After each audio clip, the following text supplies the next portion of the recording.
Hybrid was part of our capital projects budget hearings. So item number one, new business. Approval of the minutes. Yes. Gentlemen, if you would, take a look at the minutes, and if there's a motion to adopt those, we'll entertain that. Motion. Second. All in favor say aye. Aye. Okay, minutes are approved. Thank you, Vicki. Ms. Standridge and Mr. Irwin. Item number one, FY '23 audit update. Oh, she is.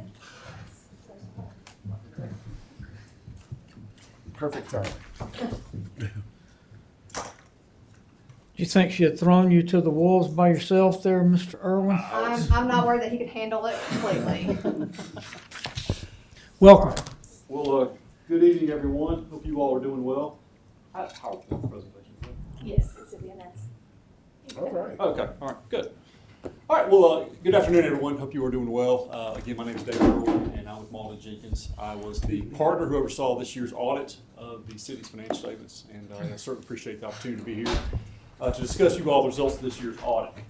I won't take up too much of your time, but the purpose of today's presentation is to provide you all an overview of our independent auditor's report, talk about the results of the two compliance reports that we issue in conjunction with the audit, hit a few of the financial statement highlights, discuss some information that the auditing standards requires that we communicate to you all, and then obviously to answer any questions that you all may have. Now, the financial statements themselves that have been presented to you all are the responsibility of management and members of the City Council. As your independent external auditors, our responsibility is to issue an opinion on these statements. We conduct our audit in accordance with generally accepted auditing standards and government auditing standards. And I'm happy to say that we're issuing a clean or unmodified opinion on this report. Again, this is what you want. This is the highest level of assurance we can provide to your external auditor. What this means is, in our opinion, the financial statements are considered to be fairly presented in all material respects in accordance with generally accepted accounting principles. As part of the audit, there are two compliance reports that we issue, the first of which is the single audit report. A single audit report is a compliance audit that is required when an entity has over $750,000 of federal expenditures. You all had a little over $30 million this year. As was the case with the financial audit, we are issuing a clean or unmodified opinion on the single audit as well. The second compliance report is the Yellow Book report. This is a report on the city's internal controls and your compliance with various laws and regulations. And I'm happy to say that we're issuing, we have no audit findings for you all this year, meaning we noted no material weaknesses or significant deficiencies. Excuse me, blow my throat. We noted no significant deficiencies or material weaknesses in the city's internal controls this year. And as I mentioned you all in the past, with all the changes that are being implemented each year, and really just how complex the financial reporting process has become, it makes it all the more impressive to be able to present to you all an audit that not only has a clean opinion, but no audit findings. And that's certainly something you all should be proud of. And, to me, it really speaks volumes about the hard work done by your finance department. Carly, Becky, Savannah, the entire staff did a great job this year. They were very accommodating to our audit team.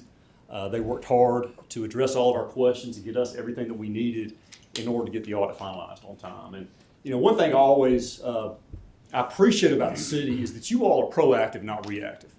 If something comes up during the year that finance has a question about, they'll go ahead and call me, they'll email me, they want to go ahead and get addressed then. They don't want to wait until the audit starts to address any of those questions or concerns that they have. And that ongoing communication throughout the year really helps contribute to a smooth and timely audit. So again, just want to thank them for their hard work this year, and we've certainly appreciated working with them. Now for a brief overview of your financial statements. You all prepare what is called an annual comprehensive financial report, otherwise known as an ACFR. An ACFR requires the inclusion of additional information that goes above and beyond the basic financial reporting requirements. This document is submitted annually to the Government Finance Officer Association, otherwise known as GFOA, where they put it through a pretty stringent review process. Not only their professional staff, but they also have a special review committee that looks at your document. And when they look at the city's ACFR, their goal is not to assess the financial health of the city. What they want to do is to make sure that the necessary information is in this report so the users of your financial statements can do so themselves. And through their review, they have awarded the city the Certificate of Achievement for Excellence in Financial Reporting for FY22, and that certificate is included in the FY23 report.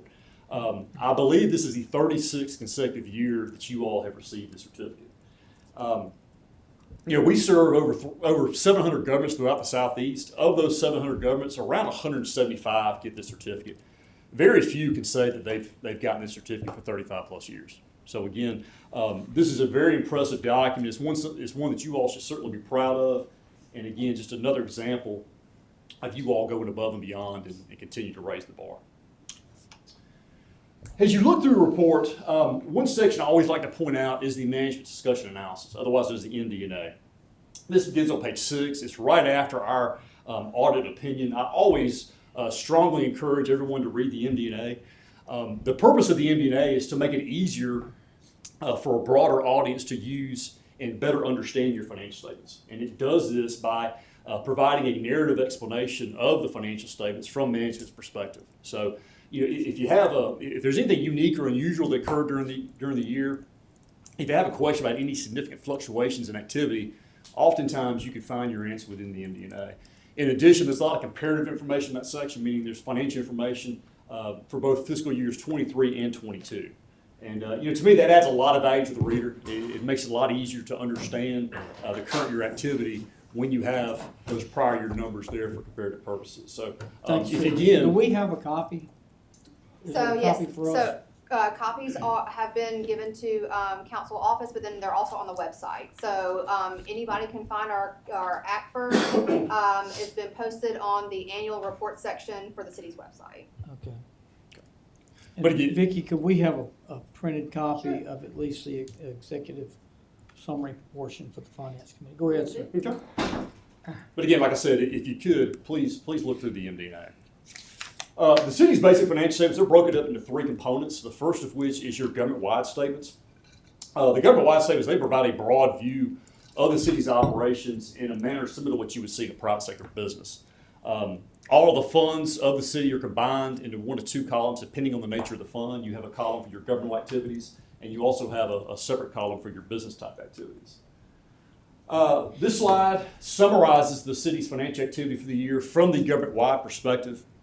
As you can see, the city ended the year with assets and deferred outflows of resources of around $1.2 billion. Of that amount, around $783 million are capital assets, net of accumulated depreciation. Again, capital assets, this is your land, your buildings, infrastructure, machinery, equipment, et cetera. You all had around $284 million in cash and cash equivalents on hand at year end. Total liabilities and deferred inflows of resources were approximately $739 million. Of that amount, around 661 are long-term in nature, meaning they're not due within the next fiscal year. Revenues were right at $304 million. That was an increase, about $36 million compared to 22. Expenses were around $257 million, which was a $31 million increase compared to prior year. This resulted in an ending net position of approximately $487.3 million, which is an increase of about $46.8 million for the year. So all in all, a good year for the city from an NDY perspective. Your increase in revenues essentially corresponded with your increase in expenses. But the city's in a good liquid financial position. It overall has a strong balance sheet, and it's in good shape financially. The second component of your financial statements are the fund level statements. Again, this is what you all typically see throughout the year. This component focuses on individual parts of the government, and it reports the city's operations in more detail than that of the government-wide statements. Of all of the city's funds, if I'm in your shoes, my primary focus is on the general fund. It's the main operating fund of the city, and therefore it accounts for the majority of your revenues received and funds expended. We have a couple charts in these next few slides. This first chart shows the general fund's revenues for the year. Again, this is just the general fund. But total revenues were approximately $214.2 million. That's around a $21 million increase from prior year. Taxes obviously continues to be the biggest driver there. It was around $130.5 million, and it accounted for a little over 60% of the general fund's revenues. Again, this includes property, sales and use, lodging, and other miscellaneous taxes. A couple other revenue sources worth mentioning. You all have about $27.4 million in licenses and permits, and around $36.6 million in intergovernmental revenues for the year. This next chart presents the general fund's expenditures for the year by function. Expenditures total $203.3 million. That's around a $32 million increase compared to 2022. Once again, no surprise to see that public safety continues to be a significant expense. It was around $73.3 million. And it accounted for approximately 36% of the general fund's expenditures. City also had public works expenditures around $33.6 million, and general government expenditures of approximately $25.7 million for the year. When you factor in other financing sources and uses, such as transfers to and from other funds and proceeds from the issuance of debt, the general fund's fund balance increased approximately $4.7 million for an ending balance of $61.4 million for the year. All right, this next chart shows the fund balance history of the general fund over the past 5 years.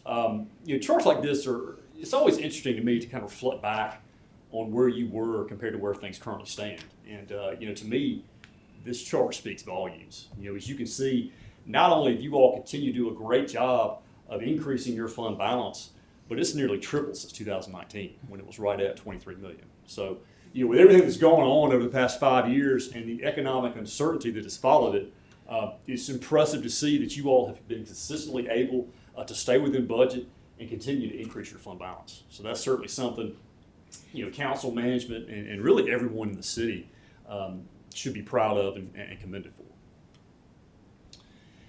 And one thing I always like to remind people about fund balance, fund balance isn't what you all have in the form of cash for discretionary spending. Fund balance is merely the difference between assets and liabilities, only a portion of which is available cash. But we have a chart here that kind of further explains the different classifications of your fund balance. Again, as I mentioned earlier, the general fund's total fund balance at year end was around $61.4 million. Of that amount, about $594,000 is non-spendable.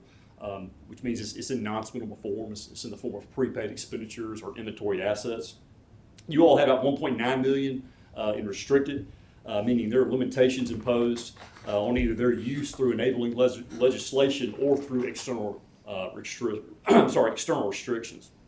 You all have about $659,000 in committed, meaning it can only be used for specific purposes imposed by formal action of City Council.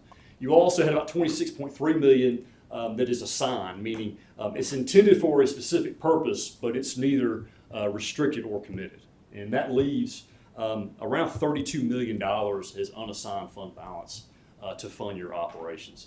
Another thing to keep in mind is the general fund incurs expenditures of approximately $17 million per month. So you all ended the year with an unassigned fund balance equal to around 2 months worth of your operating expenditures. And again, with you all having a September 30th year end, which again is just before your property tax revenue starts coming in, I would say that's a pretty strong fund balance for you all.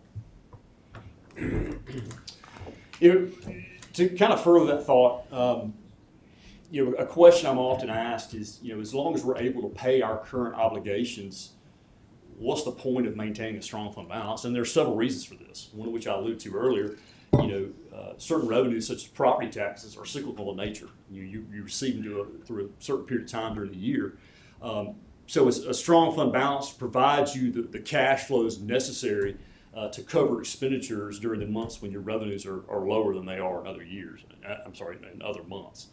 Other reasons cover other reasons to have a strong fund balance to cover significant emergencies. Unanticipated expenditures. It provides the city with the flexibility for discretionary spending. There's a potential for better interest rates when you all go out to the market, which again will save you all money. And it's definitely important in uncertain economic times. From the financial crisis back in 2008 to the global pandemic of 2020 to weather-related issues that unfortunately you all have had to experience. If I'm in your shoes, it's awfully comforting to know that you all have a strong fund balance available to kind of withstand such events. So again, that's certainly something that you all should be commended for. One other fund I want to briefly mention is the Water Sewer Fund, which is the only major enterprise fund that you all have. Again, enterprise funds are used to account for operations in a manner similar to that of a private sector business. The goal of these funds are to be self-sufficient, to generate sufficient operating revenues to cover their operating expenses. And as you can see on this slide, the water sewer fund continues to do just that. It ended the year with operating income around $19 million. Its net position increased by $13 million to approximately $282 million. It generated positive capital, and most importantly, it generated operating cash flows of a little over $31 million for the year, which again, generating positive operating cash flows, that's essential to reinvest in your system, to pay off debt, and to continue to operate the fund at a high level. So again, that's certainly what you want to see out of your enterprise funds. One final item to discuss is just certain information that I mentioned earlier that the auditing standards requires that we communicate to you all. Again, with the city receiving a clean opinion and no audit findings, the information on this slide is essentially a formality, but we had no disagreements with management on any accounting or financial reporting matters. There were no significant items discussed with management that would have affected the financial statements. There were no uncorrected misstatements. And again, we are independent of the city as required by government audit standards. And with that, unless anybody has any questions, that concludes my presentation. Again, there's a lot of information in your financial statements. What I tried to do is just hit the highlights of what I think is most important to you all. But if you all have any questions, I'd be happy to answer those at this time. But again, thank you to your finance department for all their hard work. We certainly appreciate the opportunity to be of service to you all, and look forward to working in the future. Thank you. Could you back one slide up, please?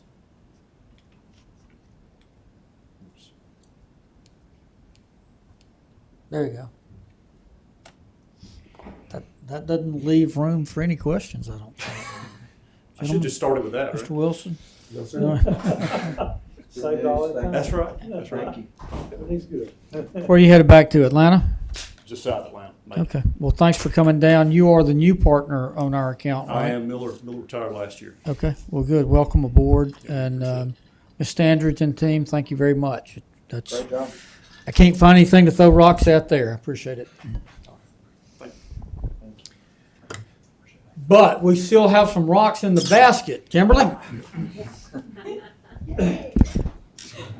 So let me tee this up. We're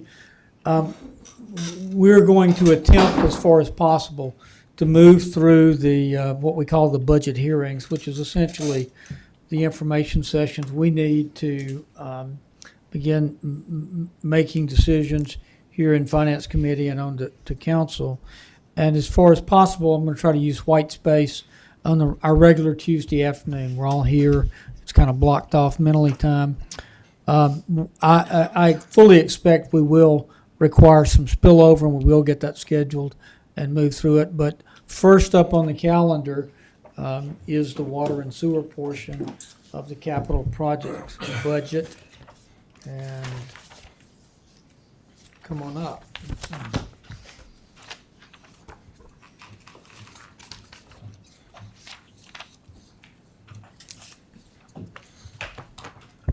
So what do you need for us to approve this year, Michael?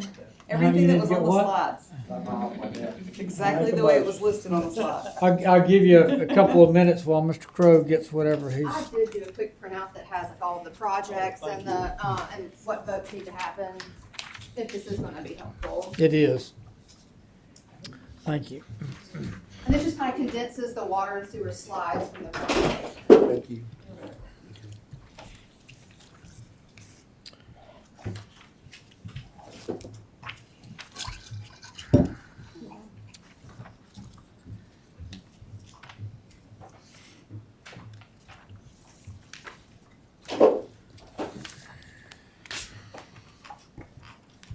Let's see.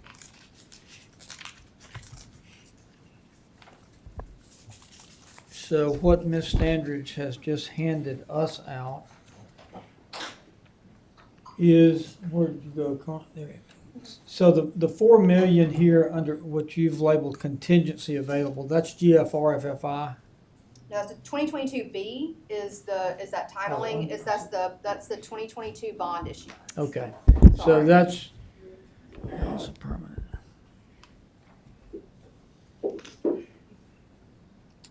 So there's 4 million still available as contingency out of that 2022B bond issue, correct? Correct. Okay. And within the proposed capital projects budget, is this the 2.965 that will be consumed from that? Yes, sir, that we're requesting. Yes, Okay. sir.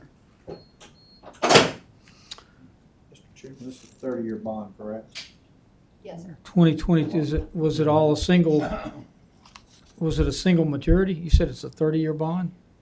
It's a 30-year, We didn't yes. have a ladder of maturities in there? We, as far as the maturities for bonds, yes, we did, but from our standpoint, the debt overall is a 30-year debt. We will pay debt service costs on it for 30 years. Okay. Including all of this proposed. Correct. I mean, this is contingency that we've already issued. It's currently sitting in our trustee account, in Regions. I've got a quick question, Mr. Chairman. All right. To start with. Sure. Why would we do vehicles and equipment for 30 years for $300,000? Why would we pay $200,000 for security upgrades? I think that, so Kimberly, do you want to talk about what the security upgrades will be? Yes. Most security upgrades will be, for plants. Yes. But if it's $200,000, why would we pay 30 years for that?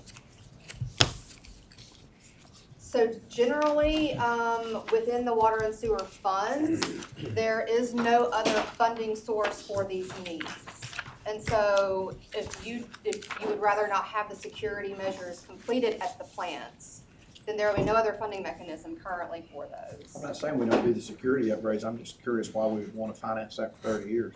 So this money is already financed for 30 years and needs to be spent within a 3-year time issuance for the IRS regulations. So the timing for spending is necessary on top of the fact that it's available funding right now. I think that if we were going to go to market and ask for new money to be issued, we would not put vehicles and equipment in there. To echo Mr. Andrews' point, we would not in a normal bond issue go and do that. But these are dollars that we need to get spent so we do not run into arbitrage issues. We feel these are the simplest, cleanest, and really the most time-effective way to go ahead and disperse those funds. Under the city's water and sewer fund is not like a governmental fund where the transfer is as clean and simple.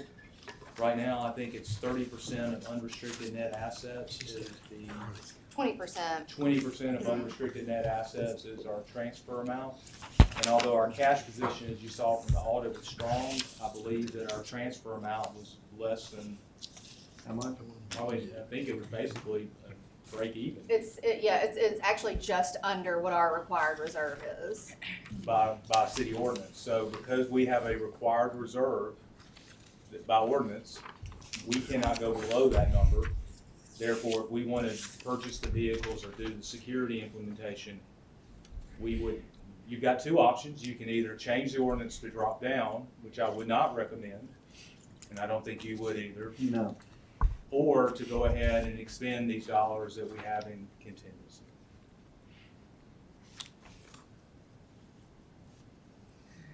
Any other questions, comments?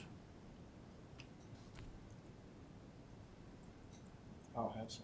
No, Not I yet. didn't mean I'll it have some, not totally. yet. No. So here's what I'd like to do. What is, in what the mayor's recommendation that came to us. I think there was 75 million from a 2024 water and sewer bond issue. Yes. And that is, we anticipate, you gave me the list. When do we anticipate that issuing?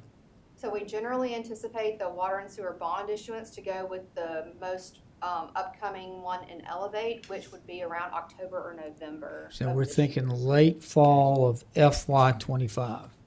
Of 24, of this year, fall of this year, this But calendar. FY, it's fiscal I'm year sorry, '25. sure, yes, of FY 25. Okay.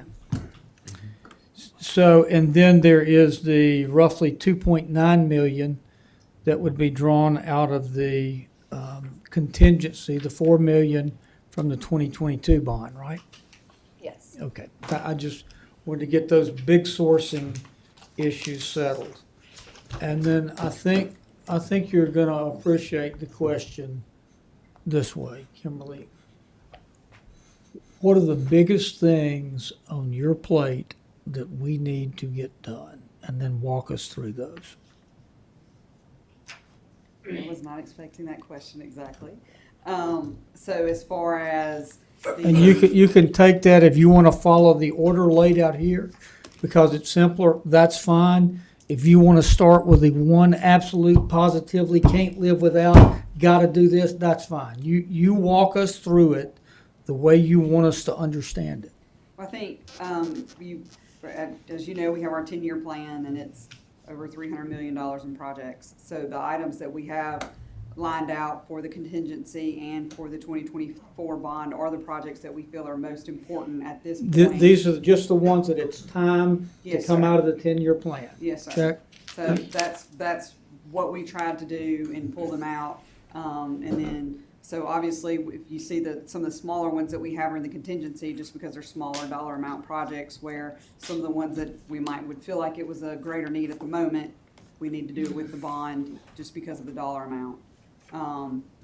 So, I mean, I think from an expansion standpoint, the Northern Water and Sewer Line expansion project is very large for us, to expand in North Tuscaloosa, which will also include a study for expansion of the plot plant and then an expansion of the wastewater plant. So those are also in the 2024 bond, which those are probably the most significant So projects. that's 21 million right there, right? I'm looking at 11 million for the Northern Water and Sewer Line expansion and 10 million for the water treatment plant expansion. And then the wastewater plant would be 12 million. Oh, wastewater.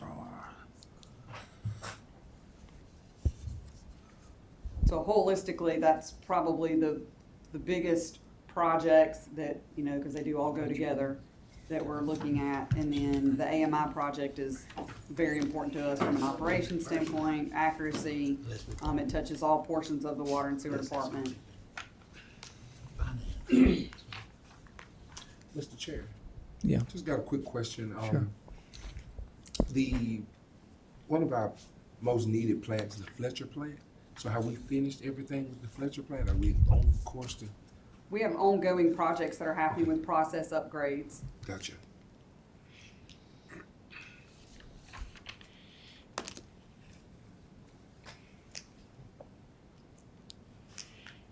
Do you have a summary of these that you? Yeah, I mean, we have summaries of all the projects that are listed. They're not on a slide. But Okay. we have the summaries as they were. I mean, if you want to go through the PowerPoint presentation, do we have that?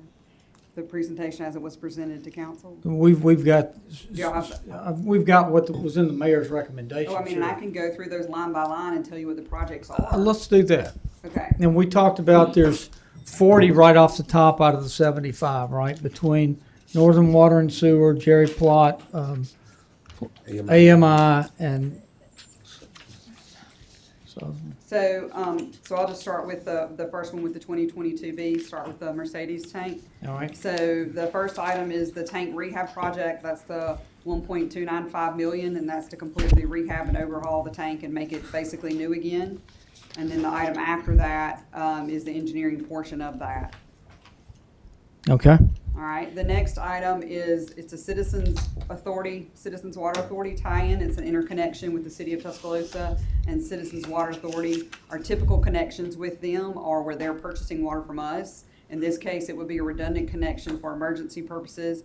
As you know, getting water out to Mercedes is really dependent on the Clements Road Booster Pump Station. And we've had times where we've lost power out there due to weather events and things like that. And we basically have a 5 to 7 hour window to get the station back up and running, and so we're dependent on Alabama Power for that.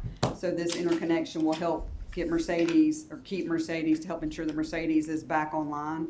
It also is an insurance for us when we take the Mercedes tank out of service, that we can in fact still have water to the surrounding area. So we would have the ability to buy water back from citizens there, as well as give them additional water through there if we needed to. So it's I don't want to say emergency, but it's an interconnection that we could use if we needed to in times of maintenance or power outages. So one of those is the engineering piece, the other is the actual construction. The next one is the Buttermilk Road System Improvements Project. This is when we had some low water pressure out off of Buttermilk Road, Abbey Trace area. And so this would be a study to help see what we can do to get higher pressures in that particular area, which more than likely would be either increasing the water pressure to a 600 pressure zone in that area or tying over to the Mercedes line to give more flow into that area. The next one where it says booster pump station, that's a booster pump station inventory. It's like a master plan for all of the water tank booster pump stations. It's a master plan. So it's like a master plan for the infrastructure that's at the booster station so that we know what we have collectively, replacement plan, the age of the different things. Can we, if we purchase this pump, could we repurpose it at different stations if we needed to? It helps to keep inventory on hand as well, but also a replacement plan is needed to prepare. So it's just a master plan like we would do with any of the other assets. Like we have master plans that we're working on at Fletcher Plant right now. We have ones for Ed Love for different replacement components of it. Okay. Vehicles and equipment. What we're requesting this is, as you know, we've had a lot of things that have been coming up from the water meter group. So the biggest needs in this are just trucks and vehicles in general that we need for water meters, the part-time workers, the different people that we're deploying that are working out on a daily basis. And so we're struggling to get vehicles in, and just with the replacement. And so we need some more equipment on the road every day, just based on how we're operating and how we've changed direction with the ways that we're doing things. All right, still with you? Security upgrades, these are security enhancements, cameras. As you know, the gate isn't fully operational at the wastewater plant. We're working on that. And so it's overall security enhancements for the plants, cameras, just the gates, the security swipes, things like that. And this is separate and distinct These from are- the $1 million Yes. security enhancements Yes, sir. These are shown immediate elsewhere in the needs plan, right? to get things more secure for personnel as well. The 1 million, that's elsewhere in the plan is for basically the general fund side of things. Okay. So, All right. this is just for the specifically water and sewer facility assets. And then lift station 10, the reason this is on here is that we're gonna have we have a 50,000 over on the contractor side it went over by 50,000. And then, but we do know that we're gonna have a reduction in the engineering contract, but the way that they're gonna shake out, we'll need the $50,000 first before we have the reduction on the engineering side. So this is just we need the additional 50,000. Sorry. Say that one more Okay. time slow, please. Sorry. So the construction side of this project is over by $50,000. Okay, So we need 50,000 in that budget. okay, But ultimately, we'll be adding this money in. But the engineering contract, which closes months after the construction side closes, we believe that we're going to have an approximate $50,000 Leftover. reduction. Okay. So it will ultimately net zero in the end, but we're gonna need this 50,000 first to close out the construction piece. Sorry about that. that's okay. I'm just slowing down as the afternoon progresses. Does that gets us through that portion of your projects that would come from, Ms. Standridge, the 4 million still in contingency from the 2022B, correct? Okay. Shall we move to fresh money? Yes. All right. All right. So the first item we've already discussed. That Before you, Sorry. Ms. Stan, we're still anticipating the 75 million issuance. Yes, full Okay. 75 million issuance, with the projects listed, hopefully to be done in October, November of 2024. And we see that as collateral packaged with the Elevate bond issuance that we'll talk about separately. Yes, sir. Okay. That's packaged together from a timing standpoint and from a bond handling standpoint. There's no difference in that money though, right? I mean, although we care whether money is water and sewer or general fund or Elevate, the bond issuance does not, correct? Correct, 'cause it'll be a GO pledge. It'll be the for whole across the thing. board, Okay. yes. Okay. Ms. Michaels? All right, so the first item listed is the northern water and sewer line expansion, and again, that's where we're expanding water and sewer up into North Tuscaloosa. The second item is a study, and then, Well, Sorry. before we move up there, and I remember as we looked at the map, the sort of arterial veins going up into that blank space. Does this provide new water and sewer lines? Expansion? yes, sir. And what do we anticipate should come from that?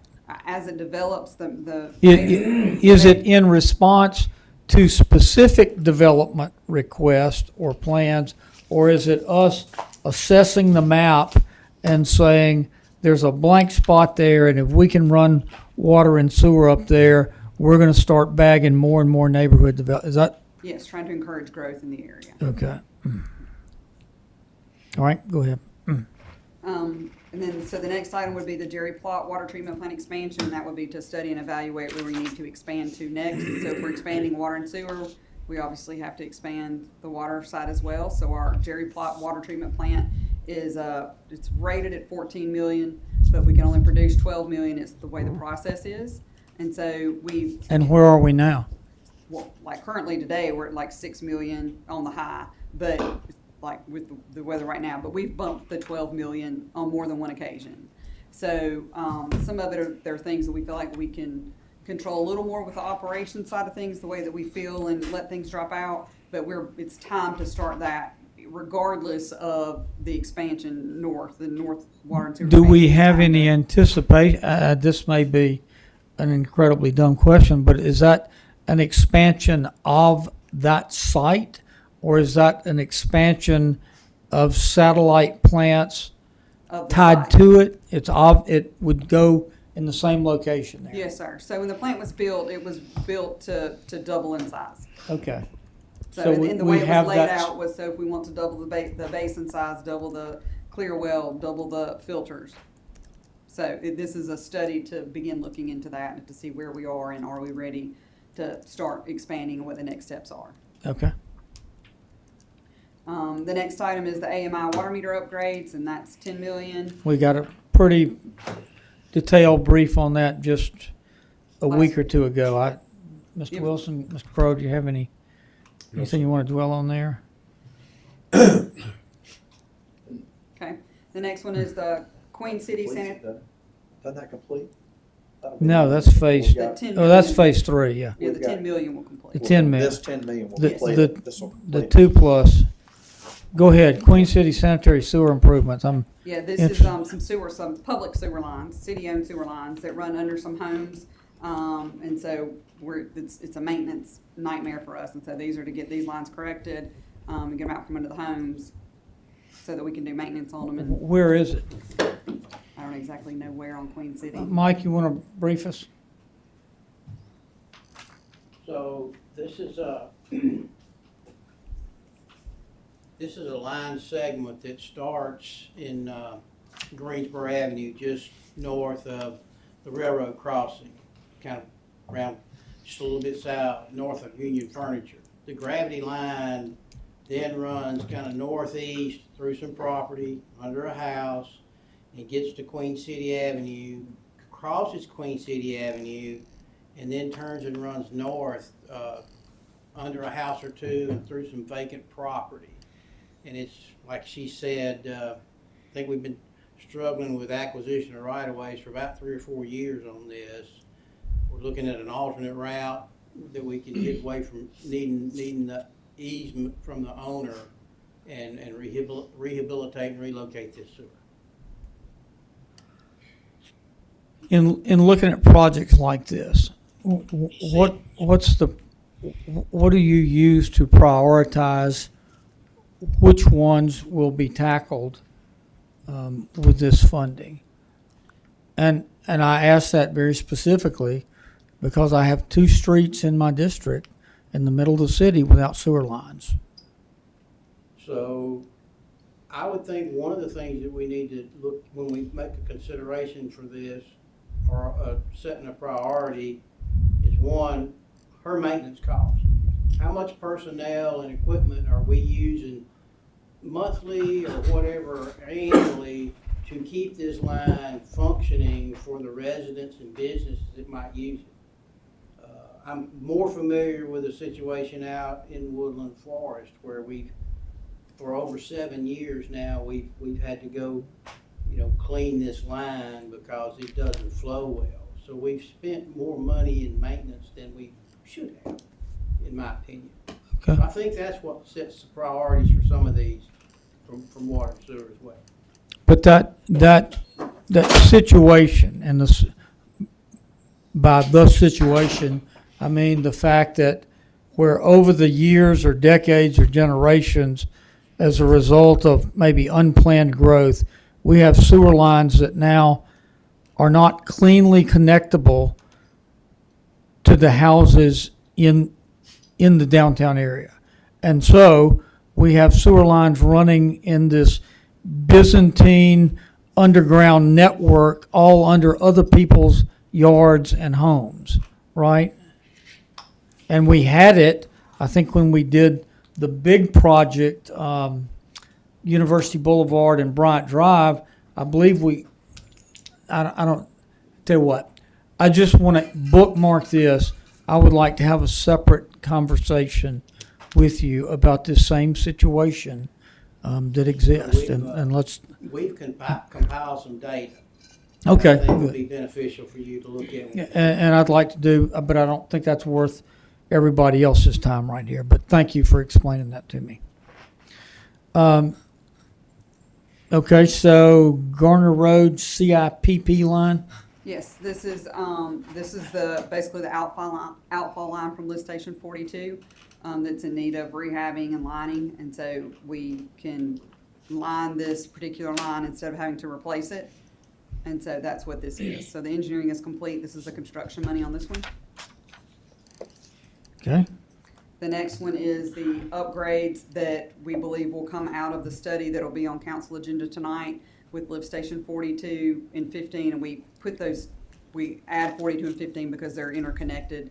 And so most things that you do to 42 can also affect 15 and vice versa, so that's why it's listed like that. So this is to optimize the odor control in that area. Okay.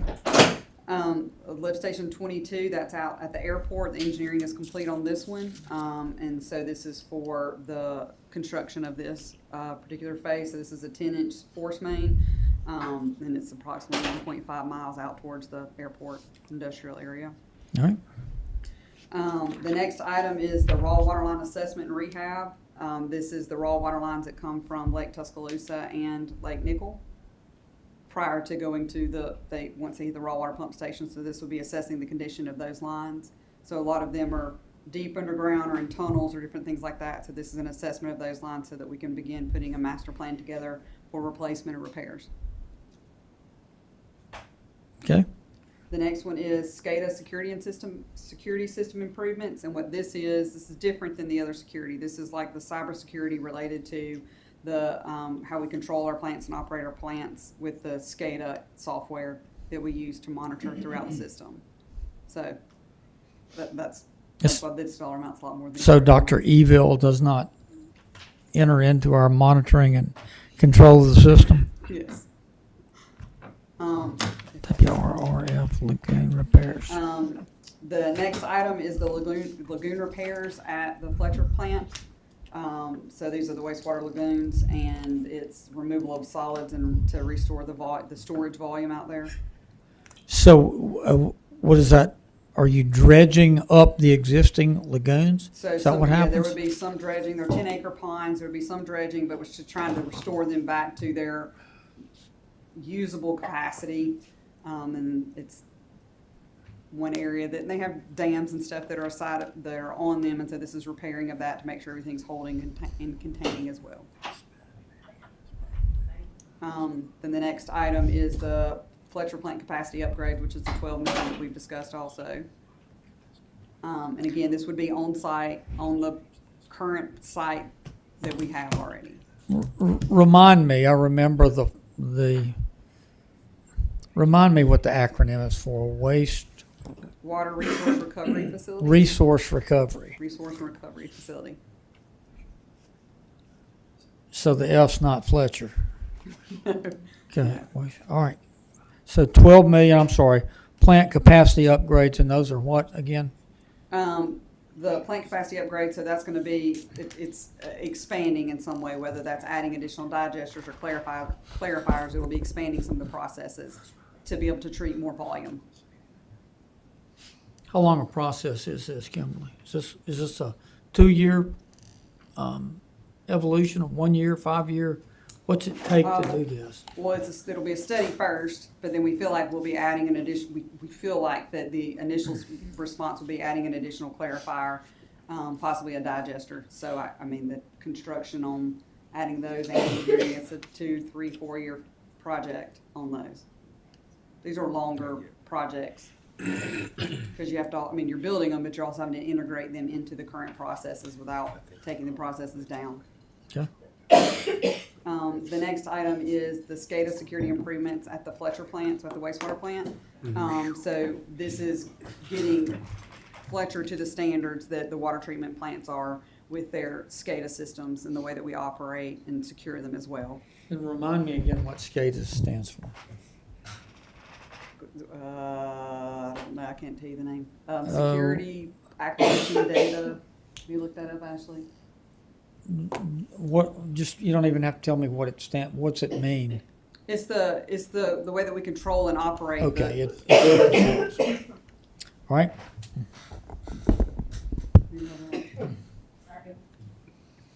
Supervisory control and data acquisition. Yes. All right. Yes. And then the last project that's listed on here is the switchgear and generator repair and replacement for the wastewater plant. Switch gear and generator repair replacement. This is related to the overall power source at the wastewater plant and the generator. Okay. So, and Mayor, this may be more a big picture question for you or Ms. Standridge, but of the 10-year, $300 million, this gets us, do I just do the simple math, 75 million? So we did. Last year, The original Yeah. issuance between SRF and the 2022B was 50 million. 50, And then this would be 75, so we're, so we're Right, one looking at the 25. bottom side of halfway. yes, sir. Okay. Go ahead, Ms. Yeah, sure. Carly, what is the timing again of this? Because if this needed to be adjusted or anything else, we've got time to win to do that as far as the allocation goes. When we go out for bond. So do that. project allocation doesn't necessarily go into issuance documentation. It goes into, ratings defense discussions and why we need the money. But if we can make, as we're making changes with 2022B, we can make changes throughout the life of having the cash available. Sure. But usually we like to have a pretty good idea of what we're going, I mean, it can change, but by when for this? When would we be talking to rating agencies and going to market? I would say we probably want to talk to rating agencies, August, In the fall? September-ish, beginning of the fall time period. However, I think that Kimberly can probably even talk about, there were minor changes in between when we were going to present for the mayor's capital proposal in like the couple weeks beforehand, and even then I was like, Kimberly, I need a final. And so it's, I would say we want final 3 weeks ago. Fair. Okay, thank you. Ms. Wilson, any questions? Not right now. Any No, of sir. the non-finance committee members have any questions, comments? Just, I'm tickled to death about, you know what. What station was that, John? I think it's 42, just in case. 42. I'm confused. What page was that on? The very first page. Thank you, Mayor. All right, Ms. Kimberly, I don't have any further questions. Thank you very much. Very thorough. I think you're gonna find this Very thorough, Kimberly, thank you. a process that will move. Mayor, any overall comments on the water and sewer portion of this? No, sir. Okay. I trust what Ms. Michael has put forward. All right, well then, let's take a 10-minute break, and then when we come back, Chief Blankley, I'd like to use that time to go into the 1.5 million continuing acquisition of patrol cars for individual officers. And we'll be back here in 10 minutes.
Let's recover Mr. Crowe from the men's room. You say no.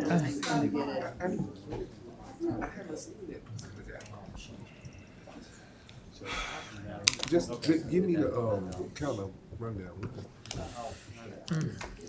He's not on facilities. I'm not Yeah. facilities. You know the one that sells facilities.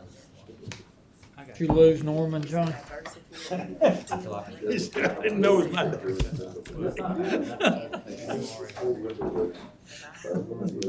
He might be spending more time where we're at. All right, we're gonna need- I'll check in the hallway. I guarantee he's talking. Yes. I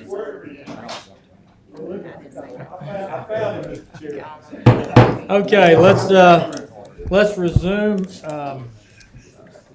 Finance Committee slash, hearings on some of the proposals in the capital projects budget. Chief Blankley, I believe you're up with, another $1.5 million of vehicles. Yes, sir. So why don't you start by catching us up to where we are in the process? Yes, sir. The goal was to have a take-home car for every officer, check? Yes, sir. How many officers you got? Currently, we have 254 officers. 254. Only 237 are actually through phases of working by themselves. This council is very aware that y'all implemented a take-home car program with a pledge of $1.5 million every year. To this date, every officer, the 237 that are currently working and can answer calls by themselves, every one of those officers has a patrol car. That's a great thing. Yes, sir. We have. So why do you need another $1.5 million I'm more? going to tell you, I knew you'd ask that question. So, Well, before we, and we're gonna get, so I know you mentioned in response to a question or comment a week ago or so that the Chargers, what's the mixture of those vehicles roughly look like? I'm not we've interested in precision, but Yes, ballpark, what's it look We've like? got 40 Dodge Chargers. We currently have 9 Durangos ordered. They're not here yet. I believe they're at the dealership, so we'll have to outfit those. As far as patrol Tahoes, I believe we have 103 patrol Tahoes, and then we have 3 canine trucks that are canines are actually in. And then we have a total of 19 motors. A couple of those are training motors when they go through the course, so we have 14 that are actually motors on the road. Did you have a question? I Mr. did. How- Are those holding up The better than, Chargers? I mean, all the vehicles overall? I mean, the hope was that if they all had take-home Yes, sir. cars, they would last longer, is that? Yes, sir. What we saw before, our vehicles were hot seated, which means they pretty much ran 24/7. The idea that an officer, and you know, Captain, when you have somebody that's driving, that's their personal vehicle, or not the personal, their professional Right. vehicle, they take better care of it. They feel like it's a It's their personal vehicle. office, yes, sir. Everything's there where they need it every single day, and they do take better care of those vehicles. I think we can actually see that in our maintenance costs. Also, the influx of new vehicles has lessened the need for repair on some of the old ones because they're not being driven as hard, so it's relieved some of that pressure. One of your questions, Councilor Busby, is, okay, we have these cars, why do we need more? That's a great question. I'm fixing to tell you why. When you look at what we have currently assigned in patrol, we still have 2 2012s being driven. Those have got 132 to 139,000 miles. I don't know if you've ever been in a police pursuit, but if you're in a pursuit, I have not, on either end. either end, that's good. Would you like to? These cars are driven incredibly hard because when somebody calls 911 and says, "Hey, somebody's breaking my house," or "I'm being attacked," or "Somebody just shot somebody," those cars go because those officers have to get there as quick as possible to respond to that emergency. So this is not 130,000 miles of going to the grocery store on Sunday. So we have 2 units that are currently assigned with 132 to 139,000. I've got 18 2015 units still assigned to officers that all have 97 to 145,000 miles. Once again, after a new budget year, you get cars coming in on that end. Those are going to be pushing I would say 130,000 to 170,000. And those are cars that were hot seated. Those weren't take-home cars like these new Chargers and new Tahoes we got. So those cars have been driven hard for years and years and years. So y'all have got us to a point where everybody has a car, and we greatly appreciate that. But the investment also comes after that, and that's what y'all pledged to us. You have to replace these cars. I've got 21 2018s. With the lowest one has got 64,000, and I've got one with 174,000 miles. So these cars have got to be replaced. 1.5 million, 1.5 million may seem like a lot of money for cars, but I just got the new specs for a Tahoe that you were talking about, because I believe you said that'd be around 50,000. You're correct. They're 53,000 to purchase, just a base model. By the time we get cradle points, storage, weapons racks, push bumpers, emergency lights, sirens, prisoner cages, get them marked up, Axon camera system, a radio system, that total comes out to $93,678.39. And that's before probably the 5% increase that we're going to see in the market this year. Cars are very expensive. And we also have accidents in cars, so some of those go out of commission. So that constant 1.5 million every single year does our marked units as well as some of our unmarked investigator cars. The investigator cars can go longer. They're not responding as quickly most of the time as a regular one. So your investment into these officers and our officer morale, with them getting these cars, it's awesome to watch when these new officers get a car. I mean, that's like they got their desk for the day basically. And it's the same every single day, but we have to keep investing. If we come up to a year that we don't invest, then that's when you're going to see, like in 2015, I've got 18 of those on the road. What happened is the city that year, they invested. They said, we're going to give you this many cars. But what happens is the year before, we probably, 2014, I've only got one of those on the road. So that year, we probably didn't put as much in. So the problem with that is all those cars, you get some big years in there, and at that point, all those cars are reaching that max capacity of their limit of life at that point. So now we got to replace all those. The goal of this was to keep 1.5 million where we could have 10 to 15 patrol cars every single year, so the cycle just keeps going and we can rotate these out when they need to be rotated out for the safety of the officers. If they're driving these hard and they're in pursuits, they know they've got a good car to drive. About 10 cars, right?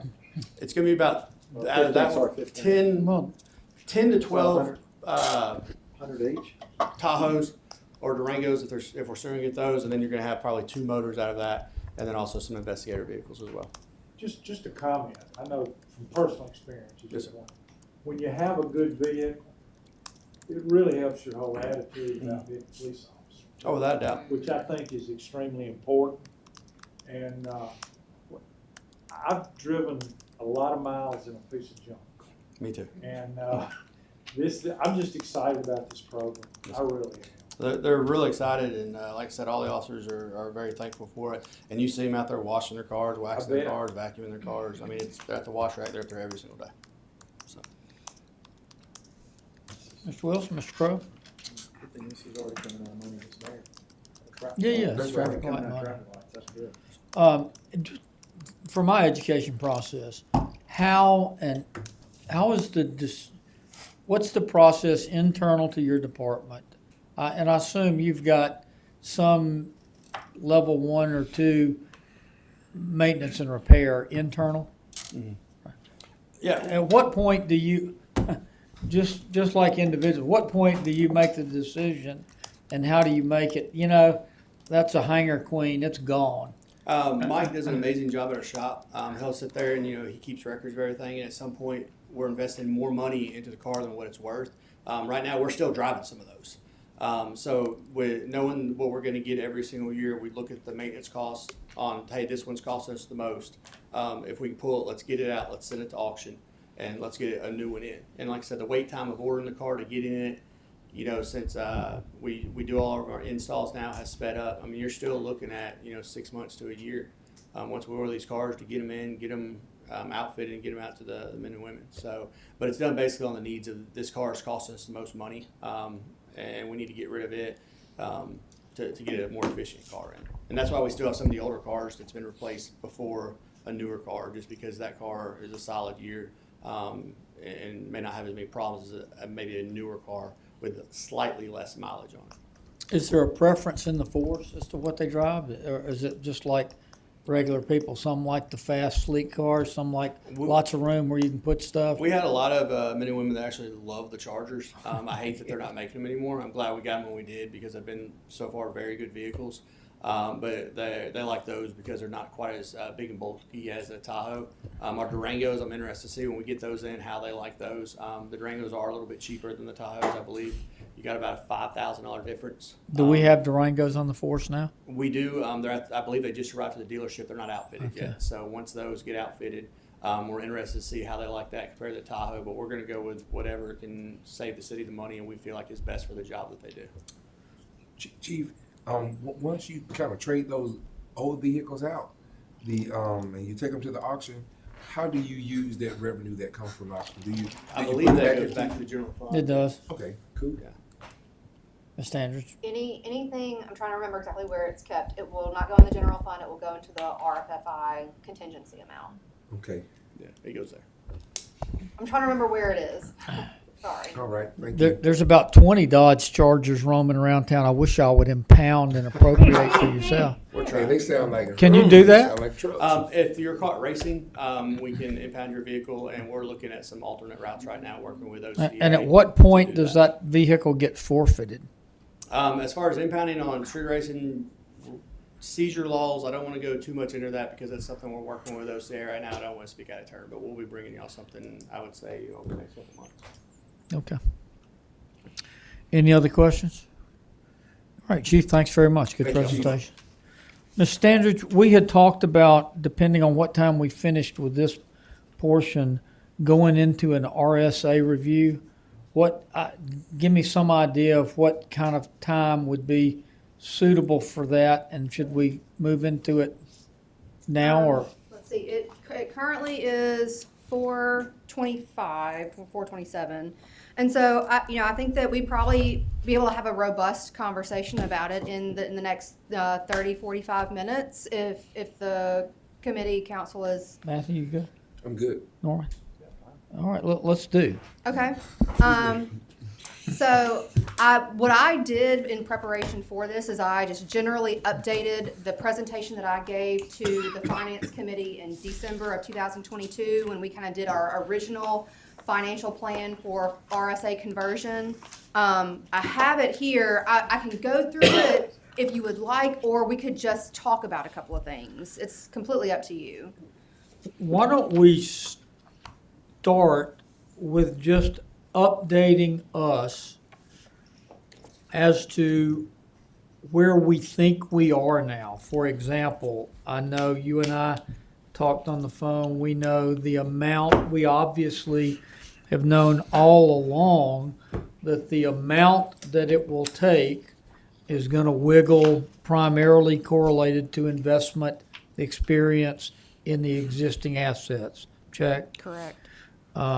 I would assume that parallel to that, there's actuaries sitting in some little corner somewhere looking at the employment base and the life expectancy Right. and the healthcare insurance experience, etc. Correct. And all of that translates to money and a calendar. Mm-hmm. Why don't we start with the big part first and put us at where we think we are in this process to get converted over to RSA? Okay.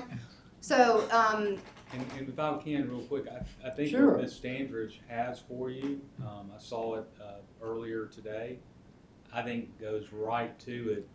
And if you can give her 10 to 15 minutes, I think let her go through these few slides. I think Absolutely. I think it will answer exactly the question. Absolutely. If that does it, that's great. yeah, I think that we'll be able to get there. Like I said, I would like for this to be more of a conversation and not just a talk. There's a lot of numbers in this piece. So, generally, we will list the total pension liability in our financial statement. So what Mr. Irwin just went over earlier today, we will list out total pension liabilities in our long-term debt note here. This total amount that we list, $187 million worth of debt for pension, is broken out into RSA, what we call the police and fire pension. We also have a separate hourly pension and then the police and fire supplemental pension. The hourly pension and the police and fire supplemental are two closed plans. However, we still have payouts and assets sitting for those. But really the two that we're worried about and talking about today are going to be RSA and the police and fire pension. Of those two, I broke out the details that we also list in our financial statements for the changes in each year. And so you can see ERS. And also, when we talk about RSA, the city is an ERS member. RSA has two different branches, the employees retirement system and then the teachers retirement system. Teachers retirement system obviously is all the schools, which we do not participate in. We participate in what we call ERS, the employees retirement system. They are funded and accounted for completely separately. So what you think about happens over at the university does not happen with us. While we might get the same benefit payout, that benefit calculation might be the same, the way that they're accounted for and the way that they're dealt with are two completely separate animals.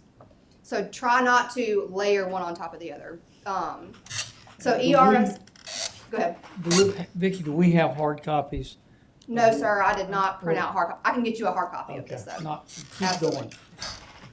So the changes in both ERS and the police and fire pension are sitting here before you. What I would like to point out, and I'm gonna sit on the screen, is that this is the total liability. And what we're really worried about is going to be the net liability here. The plan net position basically is the asset that we hold. So between these columns, you'll have a total overall liability. That is what we will owe every person, every active member under the plan until they die. The next column is going to be the plan asset, and so then the next is the net liability. Okay, so this is for ERS. Our net liability that we are basically underfunded is $51.4 million for ERS. Let's transition to the Tuscaloosa Police and Firefighters pension. Their total liability that we will pay out to everybody that participates in the plan right now is $209.7 million. Their asset, as of this stated valuation date, $62.5 million. So therefore, their net pension liability is $147 million under the current pension structure. The current pension structure says that we will owe everybody that is either employed today or retired today $147 million before they die. Now, when we transition into RSA, when we take the police. Whoa, that's what we'll owe them over and above what's in there to pay them. Correct. Yeah, so if we say that we will owe them $209.7 million until they die, we have $62.5 million able to pay them. That's what the cash investments that we kind of have sitting around. We still have to fund the plan, $147 million, in order to be able to give what we promised. So this is valued as of December 31, 22? Yes. And Mr. Busby, and I think that you'll see this on this slide, and I believe if my memory serves me correct on the next slide. Look at the juxtaposition between our employees, the RSA employees of the city. The left side, The left side with 1,273. where we have 2-to-1 ratio of assets to liability, versus the right side where we've got the reverse. We are one of the most well-managed RSA accounts there is in their portfolio, in the ERS portfolio. Again, this is something, when we talk about the city doing this for public safety, it's a deserved lift, but it is a very huge lift for the city of Tuscaloosa. And I think this slide and the next slide really show that this is a major commitment, one we need to make, one we're going to make, but it is indeed a huge lift. And I'm proud that we as a city are taking this on, because if we did not, I'm not certain in the future what that would have meant for our police officers and firefighters. So on the ERS side, again, 102 of assets and 51 of liability. We're 2-to-1 assets to liability. On the fire and police pension with 62.5 in assets and 147 in liability. We're 2-to-1 liability, almost. And I have 2.5 to 1 liabilities to assets. And so also within our financial statement packet, But I'm calling I'm a little surprised that we're looking at December 31, 22 as opposed to 23. Why are we not Well, so all of these plans operate on calendar year and not on fiscal year. And so therefore, these are this is our financial statements as of 9/30/2023. And so the most recent plan valuation will be as of December 1, 22, or December 31, 22. Okay, so our financial statement as of the end of our fiscal year, September 30th, 23, that is using calendar year December 31, 22 ending balances for its positions. Correct. And I will, there's definitely going to be a note at the end of this that I will show that dating needs to be taken into consideration when we're talking about costs moving forward and what costs could do moving forward. But I do want to show what Mr. Busby's talking about is basically like the percentage of funding. And that's one thing that people use to grade pension plans is like, what percentage are you funded in your plan? And we produce, I know it's really tiny, but within the financial statements, we produce what we consider to be required supplementary information that shows a 10-year breakdown of all of the activity within each plan. And it will show you the percent funded. And that's really going to be like your grade of whether or not you've managed the plan well. So on the police officers and firefighters retirement plan, in 2022, we were 36.45% funded. This most recent year, we're only 29.83% funded. Juxtapose that with the retirement systems of Alabama, in 2022, we were 80.45% funded. Right. Our plan within ERS. Account in RSA. The one that we control, the one that we direct. Okay. Right. Okay, so now the next point, and I know that these are all, various points to be thinking about, but they're all really important. So under the police officers and firefighters pension plan, I've mentioned that this is $147 million of a net liability that we still owe to the plan to be able to pay out, right? That's under this pension structure, this benefit structure. When we take this and we move it into RSA, the benefit structure is going to change, right? Because that's the whole point. We want to be able to pay our police officers and firefighters more. They're going to pay in less because the employee required contribution percent goes down. And then the benefits go up. So therefore, we ask Kavanaugh McDonald to do evaluation for us every year to tell us what it's going to cost for us to move into RSA. They then tell us, well, when you move into RSA, so there's our regular, the city of Tuscaloosa's RSA account net liability, about $40 million when they did this valuation. So that $147 million from police and fire pension now turns into $192 million. Sure. So it bumped up 50. We add about $50 million in debt on conversion day, not changing anything else. That makes a total net liability for the city of Tuscaloosa of $234 million. I tried to put in prior year comparisons when we had Kavanaugh McDonald do this valuation. We've done it every year for the last 3 years. This is a comparison. So in 2021, they valued us at having a net liability of $212 million. In 2022, great market year. We were at $203 million. Now we're up to $234 million. And you can kind of see, and these sections here will give you the required contribution percentage by the employer. Because like I said, employee contribution percentages stay the same. That's statutorily set.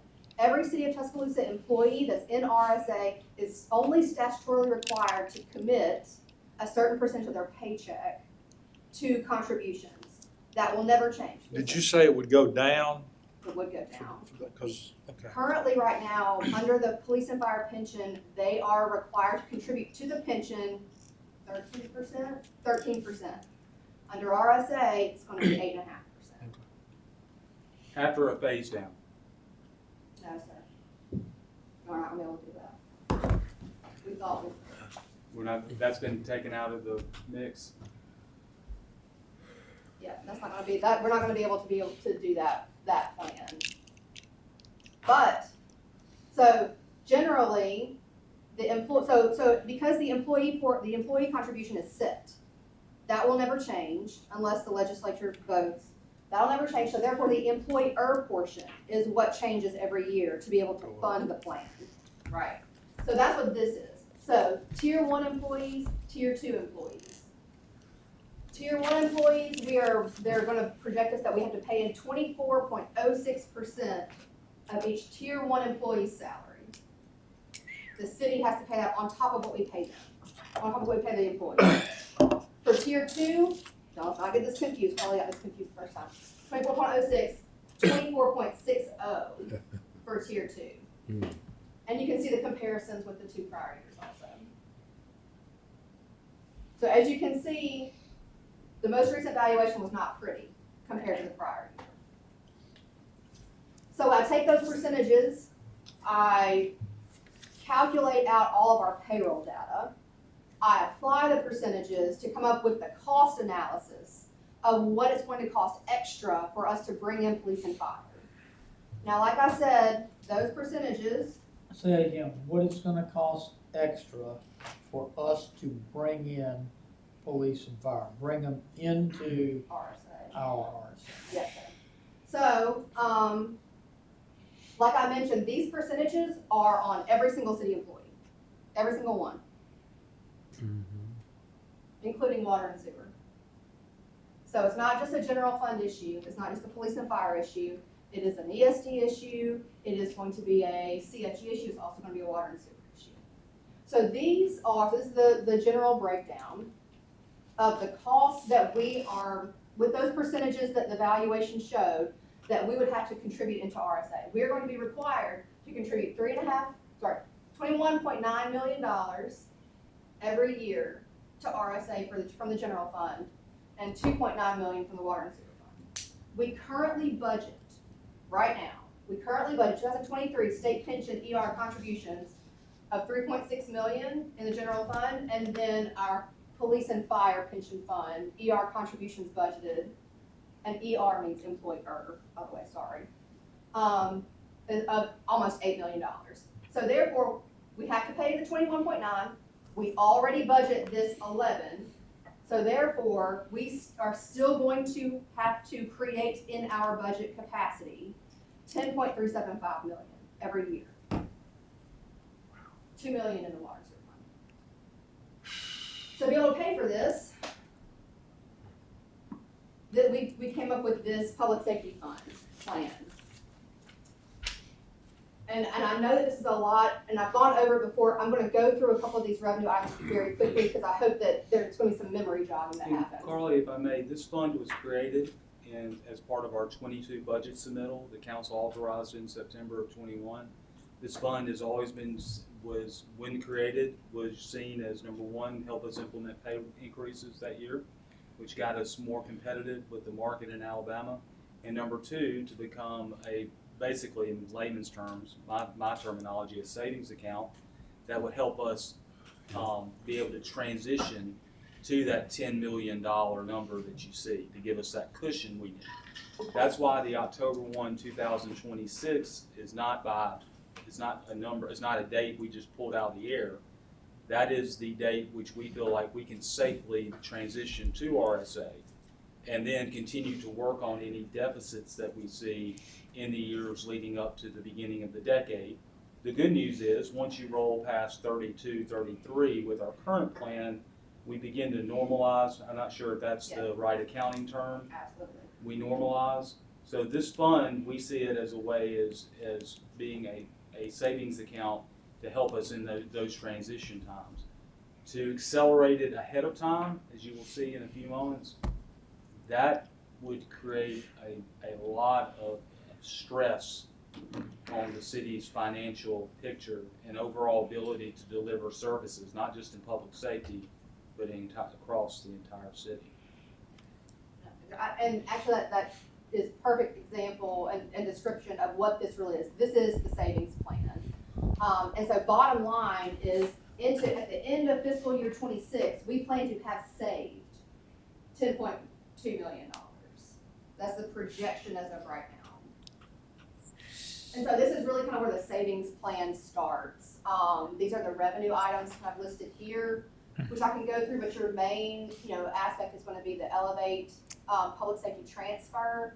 And then if you'll remember, we increased rental tax on the mega student apartment developments that have like 200 plus beds. A couple of those other ones they're smaller dollars, but those are the two major players. So those are the revenue sources. Next section down is going to be the expense, expense areas, and it's really going to be the pay plan. When we implemented the pay plan, the public safety pay plan in fiscal 22, we knew there were going to be extra costs, and so you'll see the extra costs calculated out here. And the way that we calculate those extra costs for the pay plan is, what if we never did the pay plan? What if we never separated out public safety pay plan and did it completely new? What would we have paid them out anyway? They were in our regular pay plan. And then what are we actually paying them out now? And then what are the difference between the two? And that's what these are. So we charge that extra to the public safety fund. Good to go? So then we really come down to a surplus every year. Our revenues are surplus over our expenditures, and then we save up whatever that surplus is. That surplus rolls. So cumulative rolls into next year's surplus. Cumulative rolls into next year's. And so hopefully by the end of fiscal 26, we'll have that 10.2 million set aside. Well, so if all of that plays out, that means in FY 26, we think we have roughly the amount necessary for 1 year, right? Right, but yes, I'm just gonna say yes. So, Yes. Yes. So, But. what about year 2, 3, 4, 5, 6, Right, 7, 8, And 9? yes, and then I'll ask Ms. Sanders for comment, yes, but we start talking about debt roll-off, which is, you heard me reference regarding fire station. 6 is part of that overall formula. Also, you just have your normal growth of revenue funds. And we will have to, beginning in year 27, 28, 29, and 30, we will still have mountains to climb. Those mountains will be ranging from 2 million to 5 million, which are much more climbable, I don't know if it's a word, than 7, 8, $10 million. We also, and Ms. Standridge can't say this, but I can, we're looking at a bad year this year as part of the 22. She informed me today, because like you, I've always thought of this in fiscal years and not calendar years. Next year's will probably be in the same ballpark because of the bad market. Now, the market has improved measurably. We do know that currently that picture looks like that. So we can forecast in the future, the asset value is going to grow, but what you will see in a few slides is what if we went in, what we know today. But we do know today that 2 years from now, that asset value is going to be increased. And so we do think that number will be more stable and more manageable. This is a projection with what we have now. What we know now, we are projecting as best we can. We do, yes, and Mayor Max likes to tee up my next slides very, very well. What we can see in the next couple of slides, there are going to be numbers in here that have considerations attached to them. Knowing something's going to happen in the future. The market will get better in the future. However, we also just implemented a big fat COLA last year. So that will have to go into effect with their general projections about what they're going to have to pay out over the years also. Let's keep going. Before you do, and I'm going to grossly oversimplify this so that I can keep it straight in my head and get it. But let's say that we know we're facing $10 million a year extra from 26 on out, and let's say that from what we can save and reallocate internal, we're going to come up with 2 or 3 million for purposes of the question. Is that? If I could show you debt roll-off, I can show you what we think we'll have. It doesn't even. I just need to ask the question to to make sure there's something I'm not understanding. Let's say it's 2 million. Sure, okay. All right, so that means we got to come up with 8. That, Well, you Well, don't- at this point, you will not have to come up with 8 if you move forward with the debt roll-off. Because you got a surplus every year already. You got a surplus in the fund every year already. I think if you let her get to the slides, I think we can get to where you want to go. If you're just counting on me being too senile to remember the question, but I will. I promise you, I will ask the question be restated if you forget between now and the next 2 slides. It's real simple. Okay, so, exactly, how can we pay for this? And one of our options was for debt capacity when we have debt service payments roll off of our books. Like we pay off a debt. We are not anticipating issuing new debt to then take up the capacity that debt service held. All of our debt issuances that are planned are all in Elevate, right? There's nothing in the general fund right now. We're not planning anything new for the general fund, and I'll be honest that I think that we shouldn't plan anything. What difference does it make if it's in Elevate or in the general fund? Because Elevate pays for itself. Elevate is fully self-sustaining in its own fund. All the debt service that is anticipated for Elevate is paid for by Elevate revenues. Does not touch the general fund at all. So we have these debt payoffs, a couple of debt increases, like these are just payment increases throughout the year or the upcoming years that we can then think about what our general fund budget capacity will look like going into the future. And so I added this, so this is a new one, the fire station number 6 debt is the new one that we will have debt service payments in 27, 28, and 29. We have one in 26 too, but it's just kind of off book since we're talking about 27 transition year. So this is what the debt service capacity kind of looks like in the general fund budget. So let's add these in. Kind of projects out to the next couple of years. So let's add these in. I'm sorry, Mr. Fail. I'm really, really sorry. I know this is a lot. We're going to get to a point though. Okay, so I don't know why that FY27 didn't transfer in, but this is basically the whole plan look. Okay, so if we're talking about an FY27 conversion date, we have the public safety fund revenues up here, the expenditures for the pay plan that we've already promised here. Here's your surplus within the fund already. The extra amount that we're going to need to pay for RSA, that 10.375.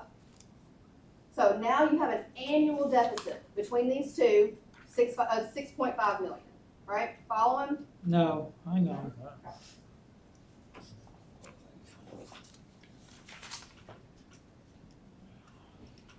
And by the way, this assumes the debt service payout of 1.25, I forget the number, there it is. Yeah. 1.25 million, then 1.2, and then 200,000 in years 27, 28, and 29. But let's pay that off before we get there. But if we pay that off, we don't have that. Right, so it increases your capacity here. Oh, if I do, it'd be good. Okay, so we have revenues into the fund. We have expenses for the pay plan out of the fund. And then we have a total surplus within the fund as of right now, we'll say 3.8 million. We're gonna spend out a new 10.375 for RSA. So now within our fund, we have a deficit about 6.5. We have these debt roll-offs that with this fire station 6 debt gets us to a negative amount. So I'm not even gonna charge that in there right now. So we have 6.5 to pay for. We use this save up amount It's sitting there. that's just sitting there to help pay for that. So that 10.2 million minus the 6.5 deficit leaves us with a save up amount of 3.6 million in year 1. Let's go year 2. So fiscal 28, all those matches for that. Let's say we still pay 10.375 because that's just kind of what we have to work with right now. The debt roll-offs that we have, the new debt we have coming on, the new debt service payment here, we now have a deficit annually that one annual year of 5.2 million. We don't have 5.2 million sitting in our savings anymore. So we now are officially have a deficit within the fund. You continue to roll these years. Our worst year is fiscal year 31, where we have about 6.9 million. Then, like the mayor mentioned, in fiscal year 32, we start to normalize, and we'll start making our way back down to where by fiscal year 36, we finally have a new positive balance. Okay?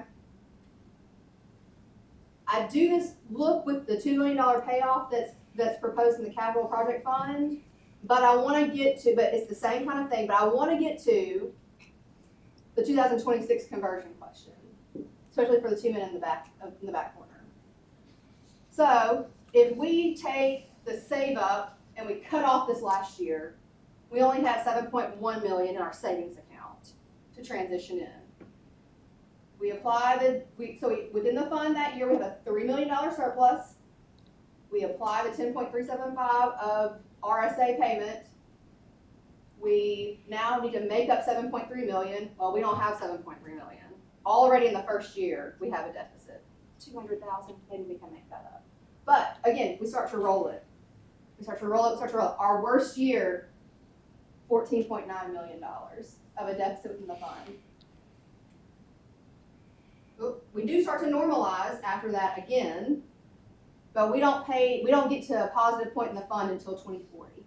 Will you go back and show the 2 million as recommended in my capital budget? Yes, sir. Okay, so $2 million payoff. So if we were to set aside $2 million for fire station number 6, sorry, there's a lot of fire stations out there. Fire station number 6, and then we recalculate the debt service, principal, and interest, we come down to, we would only pay $545,000 in fiscal 27 and $515,000 in fiscal year 28. So we rerun those. The worst year that we get to is fiscal 31, so we're down to 5.65 million of an overall fund deficit, and then we start to normalize, and we get positive fiscal year 35. So about a year and a half sooner than under if we did not have this $2 million pay down. So Mr. Busby, just to give you a little bit more thinking of the recommendation of why we have been adamant about October 1st, 2026, is if we go too early, we truly put the city's financial picture in a very precarious position, and I would think the rating agencies would feel the same. If we go too late, then we jeopardize our recruitment of police officers and firefighters into the future. October 1, 2026, which is fiscal year 27, hits that sweet spot because the numbers that you see beginning in 27 through 31, 32, albeit are 2 to 5 million, they're with the pay down. Those are manageable numbers. The general fund generally grows at a rate of about 3 to 4% a year. So we will have the growth of the general fund. We will have the ability to project out. And you know, one thing, I've been doing this now for 19 years, and experience is one hell of a good teacher. We've had budget years where we've had to reduce our budgets by 15, 20%. I mean, we know what can be managed without jeopardizing our service portfolio, and then what cannot be managed while keeping our service portfolio. We believe this is the safest financial route, but also the route that makes certain that these two gentlemen's departments can continue to recruit and retain the best that is out there. That's why we have been very adamant last year about the payoff of the fire station. Again, very adamant this year because we want to roll off as much of that debt as possible to continue to clear the decks, to give us that freedom of movement. So fiscal 27, we're ready to rock and roll. And so hopefully what Ms. Sandridge has put together and my comments hopefully give you an idea of our thinking and our logic in this matter. And I appreciate you giving us the opportunity to share this with you. I know it's, it's important for you. It's especially important for Tuscaloosa Fire and Rescue and Tuscaloosa Police Department. And some people may think it's out of context with the capital projects budget, but we don't. I mean, this is very much on the outer periphery of everything we look at from a financial decision. And Mr. Busby, I don't mean to interrupt. I mean, it is the largest single investment in the city's history. Roughly a $200 million investment for public safety is what we are talking about here. There's nothing that comes close in the city's history with that type of investment, and I'm proud that we're doing it because our firefighters and police officers have earned it, and public safety is our number one mission. And to answer your question, I think that you posed previously, I think what you're asking is, what is the annual amount that we still need to kind of come up with to be able to pay the 2.3? No, that's not the question. The question is incredibly simple. It is, if our number one mission is public safety and we are falling short of meeting that in a timely fashion, and this may show us we're not, but if that is, there is a solution already in-house. When we talk about Elevate and say it's self-sustaining, Elevate is what we tell it to be. And if to burlesque the example, to make the point, if we need, make up a number, if we need $4 million more a year, if it were my personal family budget, I would go, okay, we're gonna spend $4 million a year less on parks and this and that, and we're gonna, instead of $11 million of sewer lines running north, we're gonna have 9.5, and instead of, I don't know the numbers, instead of 12.5 million of parks, we're gonna have 10.5. There are solutions internal to the things we exercise authority over, and I think we should not keep ourselves from looking at and acknowledging those, because if this were my family budget, and you and I go round and round on the fire station payoff, and that's fine, but I think of it in terms of if I'm going to buy a new house and I've got the cash to pay for it now,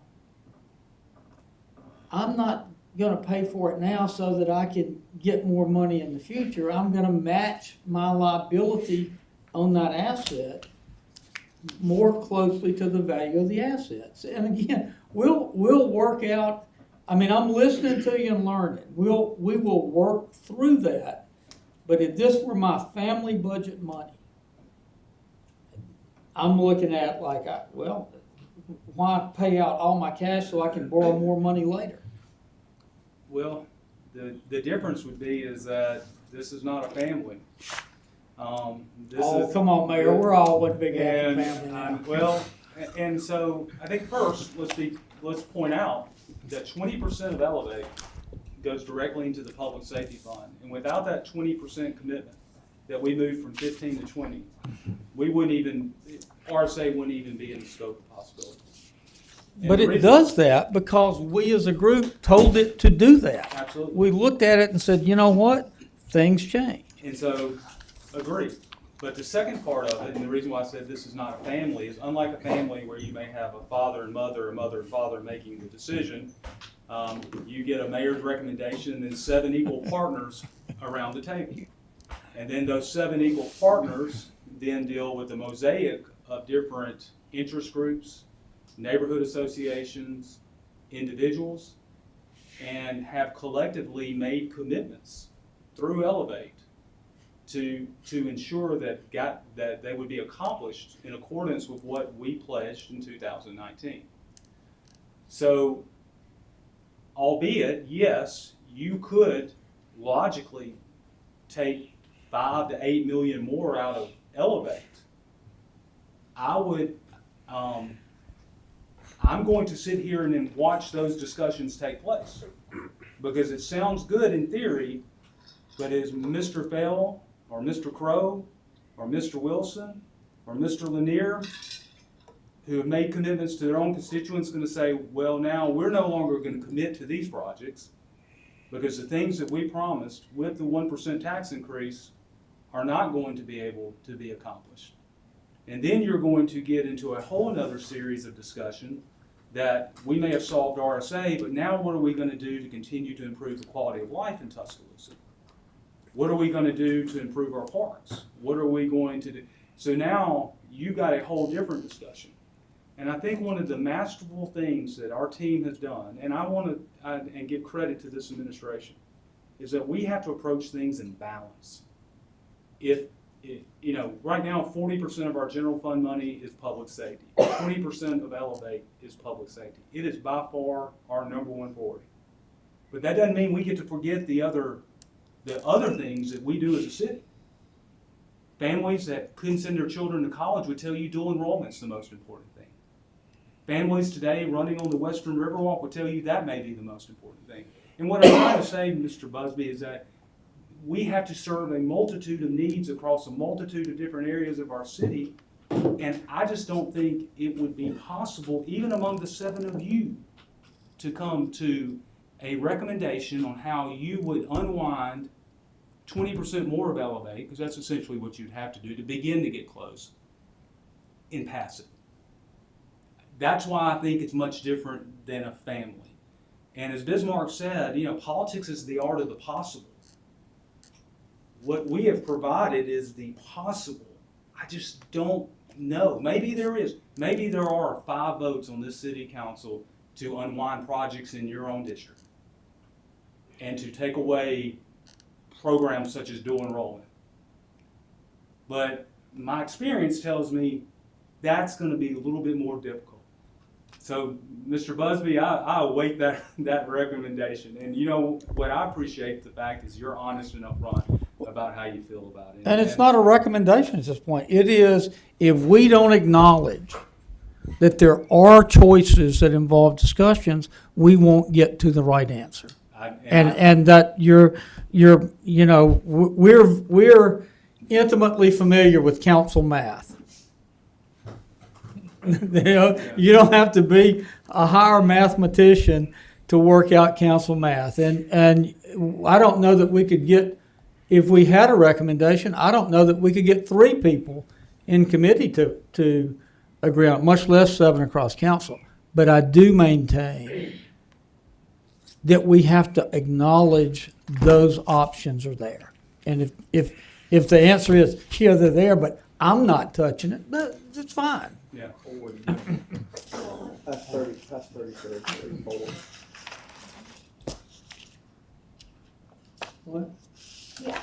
I just wanted to see those other 2 years again. And I'll have this projected all the way up to 2040. I just didn't make just a long enough different slides. And I was just trying to get down to 2040. But based on what you said, you would be at break even within, what is that, 7 years, 8 years? Mm-hmm. Carly, do we, and I know the 2 chiefs sitting back there, we think we know, when RSA comes, we're gonna experience a shift in personnel, Jack. Do we have any way of assessing, is that a minor consideration, or is that something that's large enough to even try to factor in, or is it beyond the pale of trying to assess? Are you talking, you mean as far I'm as? saying that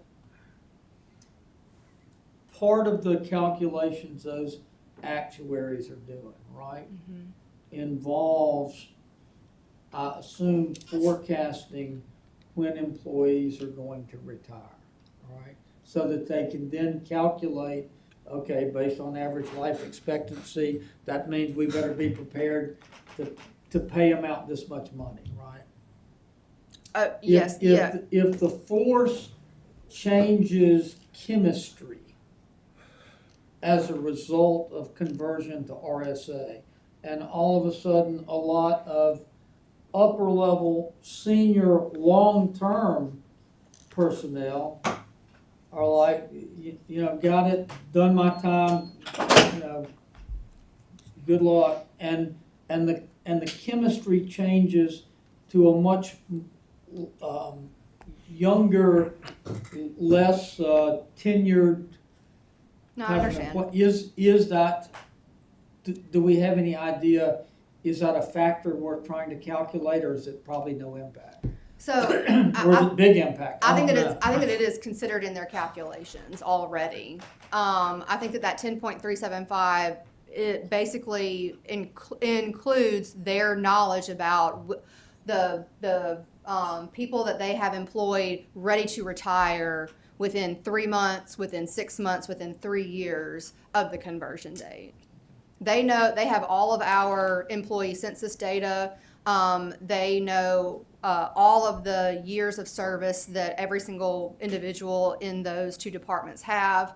And so they're probably taking that into account already when they do their percentage calculation. Can I ask a question? Yeah, sure, absolutely. Carly, when I look at these revenue sources here, though, Mm-hmm. there is, I mean, I know we tried, or as part of the Big Ten, we tried to fix SSUT going forward a little bit, right? Mm-hmm. With that penny and a half, or penny 0.3, whatever it was, right? Yes, sir. This whole estimate is based on where we are. You're calculating where we are today based on these revenue sources. Mm-hmm. We're not looking at any other reductions anywhere else in the budget, right? This is just, it's almost like it's a standalone bucket Mm-hmm. based on the 20% in Elevate, the things that we already know are there, Yes, sir. and then the debt roll-off basically gets us without a huge number to overcome in the regular budget. I mean, I'm saying in the regular budget, if you had to put money in, Correct. right? Right. It would be hopefully very, very manageable. Right, and I guess that was kind of the, one quick point, that if you wanna look at what we consider to be manageable, it is this gray line. This gray line is the annual surplus or deficit when you take the roll-offs into account. And so, like, you know, in fiscal 27, you know, we really don't have to worry about it because we have that savings amount. In fiscal 28, we really don't have to worry about it because we have that savings amount, although that's when we get to the end of it. But so in fiscal 29, we need to kind of come up with 2.7 million extra. In fiscal 23, in fiscal 30, we need to come up with 1.7 extra. This 4.4, 2.7, 1.7, these are what we consider to be manageable numbers. Even though they're large. And They're, I mean, I'm sorry. And they're large, but again, one, the growth of the general fund, you know, last year I think was 7 million. The growth of the overall general fund was 6.5, 7 million. The other thing that's important is that we're already discussing this as part of our budget presentation for 25. In other words, we go, if we do X, then it's either going to increase or decrease that amount there. So every decision now that we're making internally is looking at how do we chip those numbers down further and further. Maybe in 26 we can pay off another $1 million in fire station debt. which helps this situation. That's So Or I think you missed this is like a snapshot of a contained budget, or a bucket is what I called it. Yes. With no, and if, for example, if SSUT would have gotten solved or gets solved, which I believe it will get solved Yeah. in the next, maybe not next year because of election, but maybe the next year. Whatever happens with that, that could be low side, maybe 3 million, I don't know, $3-4 million. That totally changes that whole trajectory of Absolutely. that, because I would say probably we would put the majority of that money in the public safety fund. And I'll you know, let's take Mr. Busby example earlier. It could be, let's say we get to fiscal 27 and we're looking at a 1.4. I'm about to agree with you, Mr. Busby, so I want you to lock in on this. I'm gonna call it conditional. This is big time right here. Let's say we get to fiscal 27, fiscal 28, and we have you know how we have those planned bond issuance. I believe Mr. Andrews sent you something last night on that. It may be that we say, okay, we're going to delay that 1 year, And then we can then free that up to use that if we run into any issue there. But we've already had to, but for, not for this, but we've already had to delay some stuff, which has increased our cash That's right. in Elevate already. So that's a positive thing. So this is But that's in already, the 10 million. this that we're is talking about, already right? in our It calculus. would So be if there we in the knew pot, Oh, yeah. right? we were Yes. facing, something of 2 to 3 million, even after we have, what we safely know we can project revenues, what we can safely cut without damaging our service portfolio, then that may be, okay, we can then delay that 1 year and use that. Because again, we normalize at the end of this decade, we begin stepping down in large part because a large number of our firefighters, 25%, I think you were telling me, 25% of our firefighters are eligible to retire. That's the bad news, is we lose a lot of amazing heroes and great experience. From this standpoint, though, it becomes a good news because they come in at lesser salaries.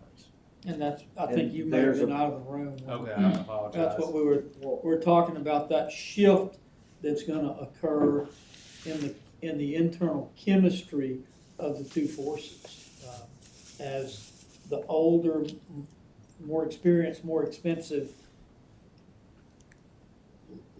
layer moves on, and there's a younger, more entry level that begins coming in to Yes, sir. populate How does the, the employee base. another dumb question from me though, sitting here pondering, how does the pension that we're turning over to them, the calculation of that, we're at a low spot right now. Is that calculated? Did you say that? So that's in there. If that goes up something reasonably, it would reduce that potential payout Yeah, too. so this That's where it is valuation- today, whatever Well, there. that's where it was during this evaluation. Where is it now? I literally we had a pension board meeting on Monday, so yesterday, and I brought this because I thought somebody might ask about that. Every pension board meeting, we get a investment valuation, and as of the end of April 2024, we are at 73 million. So, That's So a little better off. That Well, that is now that 73. 62 So that means recovered that's less. 25%. That means that's 11, somewhere In a in year there, and a you'd half. roll in that, there'd be A year less, and 4 months. less requirement of that. Right? Well, the liability's reduced by the increase. But that'd be in- less we'd have to pay. So yeah, so Too, if, that would flow into that The too. pension though. liability's squeezed That's as right. that asset value. Go up so another 10 in a year. this amount, instead of being at 192 of a net liability, it would be 170, 183. 179, something like Yeah. that. Which And if, lowers the requirement. It would change the spreadsheet, correct? Yes, It so wouldn't be as high. this liability then flows into what the percentages are. So hopefully, yes, the percentages should change. By how much, like the actual magnitude, do I think that we'll go below 20%? No, I don't. No. But I mean, could we get to 22% Which instead? would Maybe. be, cut that number by how much? 10 million or what? 8?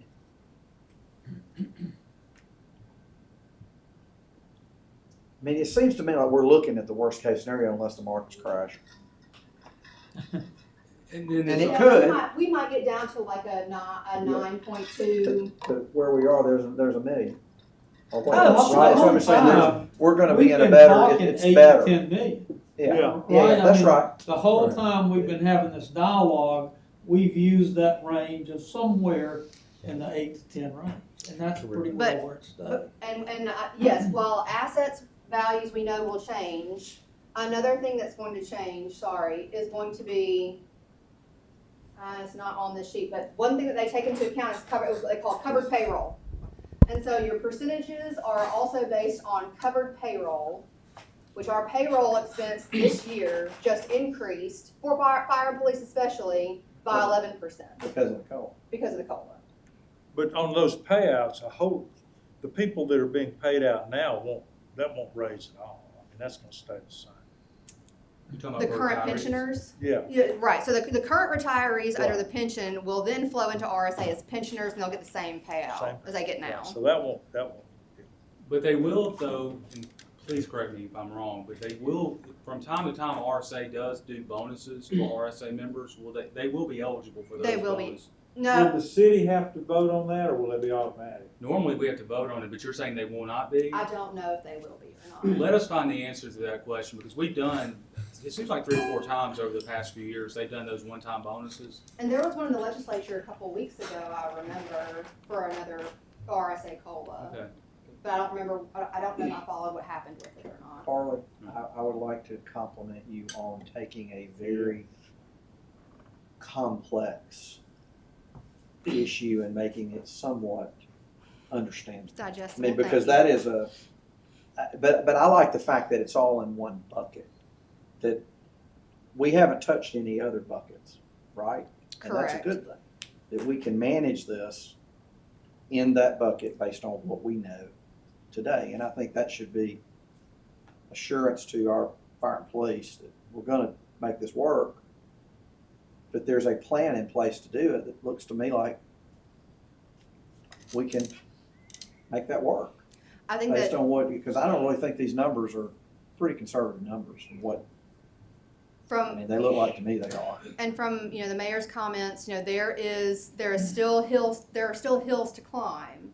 But I think that we have adequately, judged what those hills need to be or will be in the future. And I appreciate you saying that, Mr. Crow, and the committee, because I can't say enough about Ms. Standridge's passion and work on this. Ms. Sheep, the entire team, they have taken this on as just a project of, public safety. They live here in Tuscaloosa too, and we know it's important, and they've done all the hard work, all the ideas. I can't say enough, and so I appreciate your compliment of that. You know what, Mr. Mayor, if we don't have a safe city, we don't have a city. We don't have a future. We gotta fix this.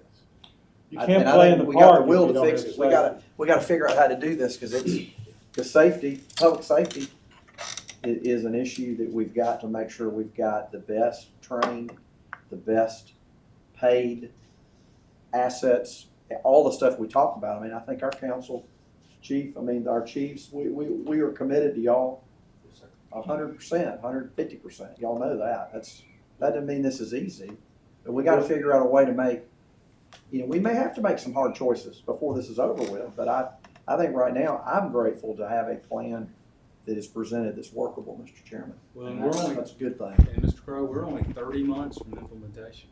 I mean, Well, I it's can have in 30 months. That's right. 30 months. I mean, We may all not be here except Mr. Tyner. Yeah. He's not here. Hey, but you know what? We'll still be living here, and I will be thankful I hope to be in so. a community that makes certain that our firefighters and police officers have the best benefit possible. I still think that, well, I shouldn't say that SSUT. I think that SSUT will work out well. Just not today, as my father would say, but it will work out at some point, next couple sessions probably. Which is only a bonus, Ms. Standard, from where we are. I think that SSUT addition would give us a lot of breathing room. It would. And that's- Well, gang, my head hurts, but I have thoroughly Thank y'all. enjoyed this, and Thank you. I mean that sincerely, and nothing but echoes of the competency of displaying it so that we can have those conversations. Gentlemen, are there any other things? Mr. Chairman? Yeah. Is that something I want to ask for? So let me give my kudos to Carly and your team. You all did a wonderful job today in taking all of us through these hard numbers and helping us to understand them. And I really appreciate your hard work. Thank you so much. And I would be remiss if I did not, Mr. Irwin was up here and he gave kudos to the department on the financial statements. And the only way that Ms. Sheep and I can really have free brain power to think about difficult things like this is because the ship is as well run as it is back at the harbor. It is a godsend to have the team that we do have. Savannah Hornsby is the Director of Accounting and Financial Reporting, and the things that she does with her team every day to keep that as clean as it is, we know that the numbers that we pull are solid, and we couldn't do this without them. That's right. Can I ask another go ahead. question? Yeah. Carly, unless there is a just major something that happens, how often do you update that and, We get a- and relook at it? We get a valuation every year, and as you can see, this valuation was dated August 31st of last year. We're due up, and actually, we were just talking to Mr. Bobbitt and OCA to get a contract with Kavanaugh to do our new one. The contract for the new valuation should be on Finance Committee in the next 2 weeks. So hopefully, the next couple of months, we'll have a new valuation. That's And awesome. when you get that valuation, then all of those, and then you update, all those numbers change, right? Correct, and then I'll take the new budgeted salary numbers and I'll apply the percentages to those, and we'll come up with a new pay. When do you, I mean, because I was just gonna request that we see that, Mr. Chairman, as soon as we can, of where Be this is. August, right? So we'll get a new one of those with all the, elevate with all that We'll need when, new, but we'll need new salary budget numbers. Okay. I wouldn't say that we would wanna do that probably until, till after that. yeah, so maybe end of budget passes, September 30th, give us a couple of weeks to roll that in, and then we can do this, so maybe end of October. That's good, good stuff. Anything else? No, sir. Thank y'all. Thank All you. right, is there a motion to adjourn? So move. Move.